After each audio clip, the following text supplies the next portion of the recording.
Hello, I'm Bede, aka The Terrible Australian, the co-host of Courses Super Podcast, and welcome to part one of a series of video reviews that I'm doing as part of a Blog-A-Thon with four other fellow film critic friends of mine, which include Super Marcy of supermarcy.com, Mike Ewan from ithappenedgurmont.wordpress.com, Sam Inglis from 24fps.org.uk, and AJ Hackery from cinesplice.wordpress.com.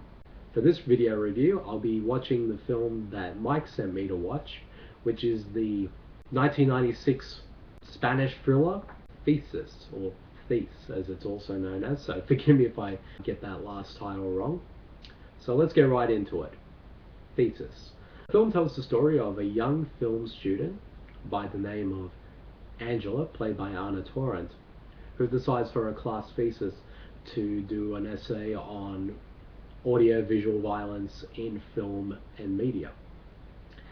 To help out with research, she decides to get help from both her professor and as well as a fellow film student by the name of Chema, played by Fele Martinez, who just happens to be the kind of the school weirdo slash outcast, who just happens to have a vast collection of violent and disturbing films that Angela wants to use as part of her research. So they get to know each other, and eventually they sort of become unlikely friends.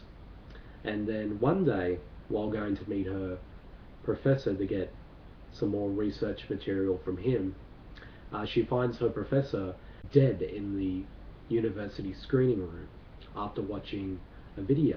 Intrigued by what's on the video, Angela decides to take it, and so she takes it back to her place and puts it on, and she soon discovers that the videotape is in fact a snuff film that features a young woman being tortured and brutally murdered by an unseen assailant.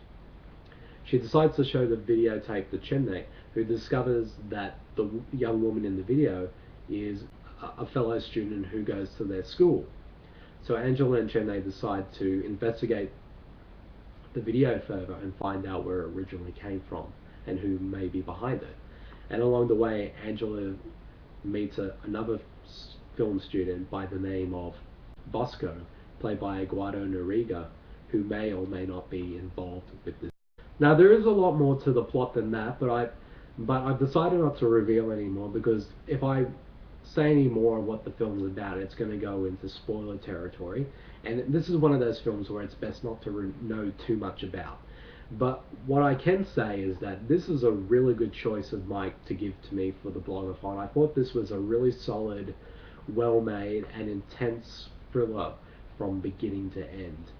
There were a couple times during the course of this film that I was actually on the edge of my seat. I just found it really compelling and just incredibly well done. And I think it's all due to the fact of the film's co-writer-director, Alejandro Amenabar, who after this film would go on to make the films Open Your Eyes, which was remade in 2001 as Vanilla Sky, starring Tom Cruise, The Others, which starred Nicole Kidman, the Oscar-winning The Sea Inside, which starred Javier Bardem, and most recently the film Agora, starring Rachel Weisz. When you watch this film, you can definitely see the hallmarks of somebody who's going to go on to do bigger and better things in the future. This is a well-directed film from Amenabar. He directs it with such confidence and skill that really impressed me, especially for somebody who was making their film debut. And I was just really impressed by his directorial work, and there was a lot of well-directed scenes throughout all of it.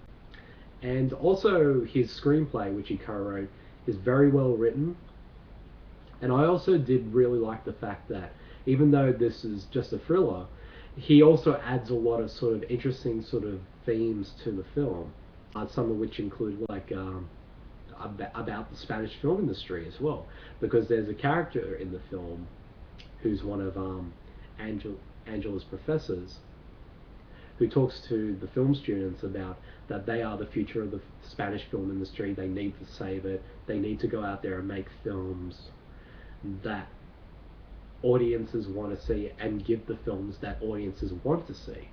And I thought that was an interesting thing that the film brought up, and you can kind of look into that many different ways of what the film is trying to say with that. And as well as the film also does bring up the sort of the subject of violence in both film and in everyday life. And what I really liked about it is especially how it relates to the character of Angela, because throughout the film Angela talks about how she doesn't like violence, she's repulsed by it, but at the same time she's completely and utterly fascinated by it. And I found that interesting because in a way you could say the film's kind of a commentary on how we as society view violence. Because even though, like the character of Angela, we're all repulsed and disturbed by violence, but when it does happen, whether it's in a film or in the media or in real life, we can't look away from it. We're fascinated by it, and in some ways we kind of crave it, which I found very interesting. And the film sort of brings that theme up a few times throughout the film, especially at the film's very last scene, which I will admit was a little heavy-handed and a little blunt, but it does get the message across, and it actually ends the film out on an interesting, thought-provoking note. And also the performances from the cast are all really good as well. I thought Anna Torrent, who played the role of Angela, she did a wonderful job in the film, and she brings a lot of interesting layers to her character that I found really compelling.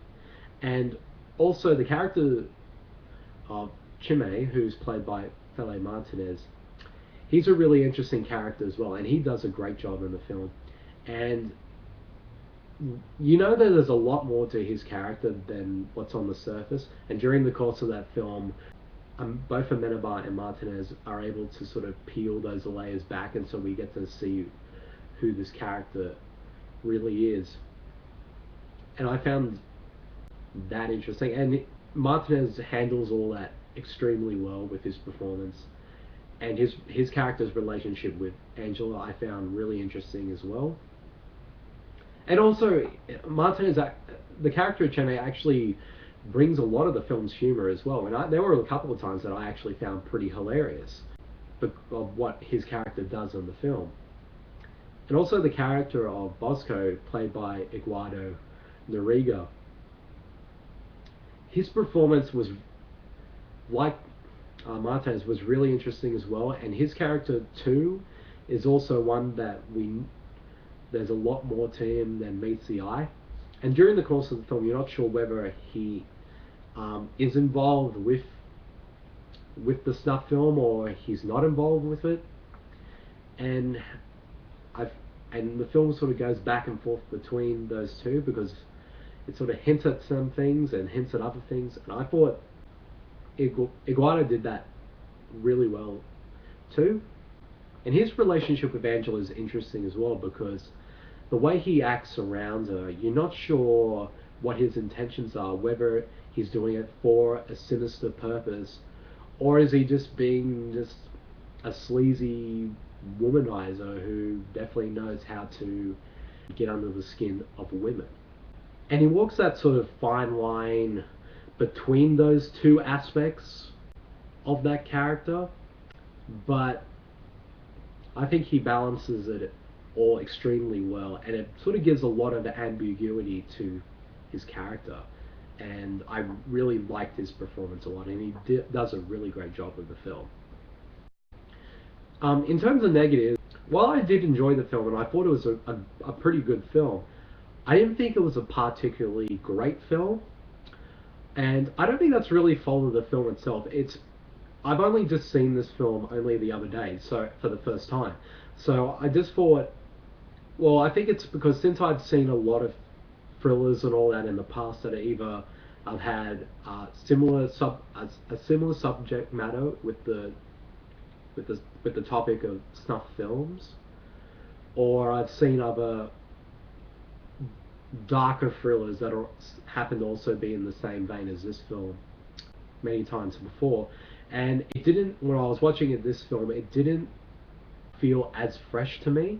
And also, there are some certain aspects of the film I kind of wish the film went a bit further with, because there were a couple of turns where I actually did not see coming and I was genuinely surprised by. But there were also other turns that I found rather predictable, and I just didn't. I kind of wish they did something a bit more different to it than that. And I think Amenabar sort of took a bit more risks with the story and had a couple of bit more surprises. I think the film probably would have had a much more impact on me as a viewer. But for what it is, it's still a really good film.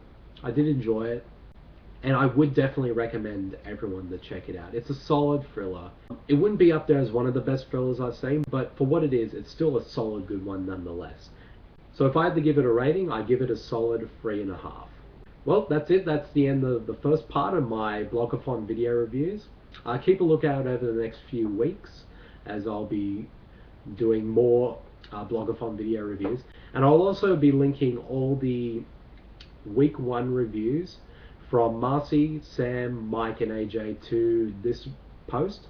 So after when you watch my review, you'll be able to read their reviews as well. And for the next video review, I'll be doing AJ's pick, which is the documentary The War Room. So keep a lookout for that, and I'll see you all next week. See you, everyone. Bye.